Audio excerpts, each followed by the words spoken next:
এই মুহূর্তে মুর্শিদাবাদ থেকে সব থেকে বড় খবর উঠে আসছে। শুরু হয়ে গেল বাবরি মসজিদের নির্মাণের কাজ। তোড়জোড় শুরু হয়েছে বাবরি মসজিদের কাজ। শুরু হয়ে গেল ভিত কাটার কাজ। জিসিপি দিয়ে ট্রাক্টরের সাহায্যে এই মুহূর্তে ভিত কাটার কাজ শুরু হয়ে গেল। জনতা উন্নয়ন পার্টির চেয়ারম্যান হুমায়ুন কবির জানিয়েছেন আনুষ্ঠানিকভাবেই 11ই ফেব্রুয়ারি থেকে বাবরি মসজিদের কাজ শুরু হতে চলেছে। তার আগেই কিন্তু ভিত কাটার কাজ তোড়জোড় শুরু হয়ে গেল।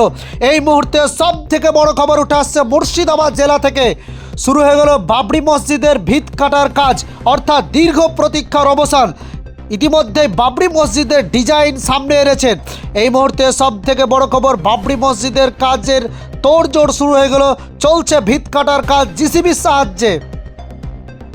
ডাক দিয়েছে যে বাবরি মসজিদ যে শুরু হবে তার প্রস্তুতি আজ হাজার হাজার মানুষ নিয়ে শুরু হয়ে গেছে এবং কয়েকটা জিসিপি ও কয়েক ডজন ট্রাক্টর এবং হাজার হাজার মানুষ নিয়ে শুরু হয়েছে তার প্রস্তুতি।